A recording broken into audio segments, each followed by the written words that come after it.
안녕하세요. 사랑하는 성도님, 오늘은 6월 30일입니다.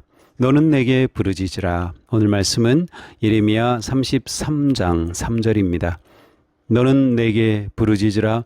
내가 네게 응답하겠고 네가 알지 못하는 크고 은밀한 일을 네게 보이리라. 아멘.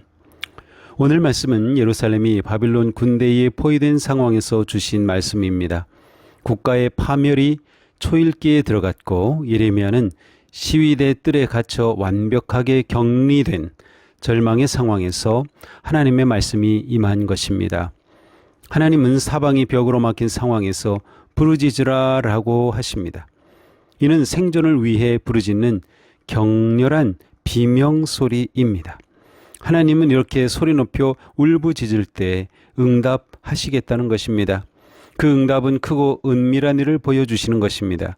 크고 은밀하다는 것은 인간이 어찌할 수 없는 재앙이나 구원이 누구도 알 수 없고 접근할 수 없는 하나님의 숨겨진 비밀의 역사로 성취됨을 말합니다.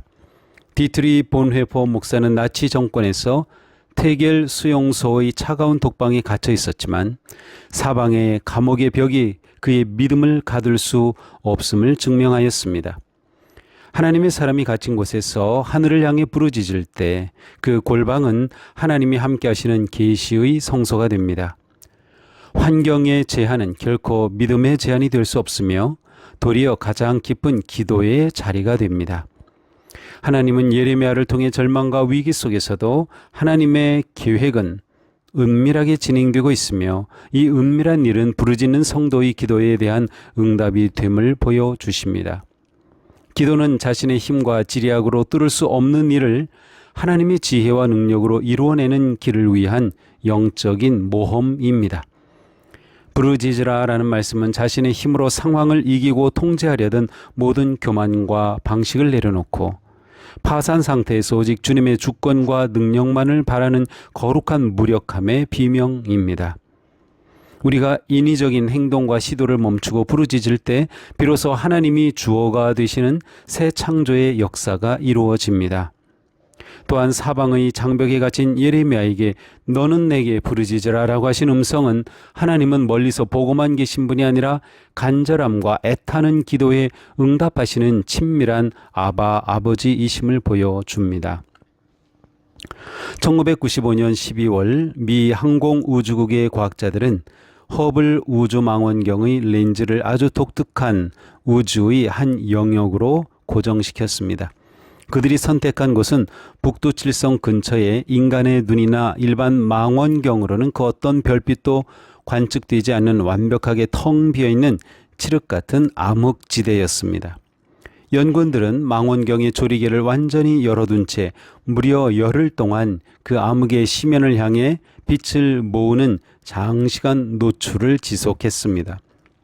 마침내 열흘의 시간이 지난 후 망원경이 보내온 디지털 데이터를 합성한 한 장의 사진이 공개되었을 때 전 세계 과학계는 놀랐습니다.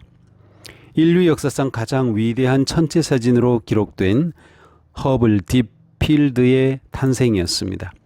인간의 눈에는 아무것도 없는 완벽한 죽음의 허공에서 수천 개의 거대한 은하가 찬란한 보석처럼 무리지어 빛을 발하고 있었던 것입니다. 은하 하나당 수천억 개의 별을 품은 우주의 웅장한 청사진이 숨어 있었던 셈입니다. 우리가 시련과 고난의 밤을 지날 때 우리의 눈에는 장벽과 소망이 끊어진 암흑의 절망만 보입니다. 그러나 그 칠흑 같은 절망의 자리에서 영원의 하나님을 향해 기도의 조리개를 열고 부르짖을 때 어둠인 줄 알았던 자신의 삶의 배후에는 하나님의 거대한 구원의 은하계가 빛나고 있음을 보게 될 것입니다. 혹시 사방이 벽으로 막힌 상황 가운데 있습니까? 그렇다면 하늘을 향해 기도의 조리개를 열 때입니다. 간절하게 부르짖는 기도로 주님을 찾고 구하십시오. 빛나는 하나님의 은혜와 사랑의 세계를 바라보십시오. 기도합시다.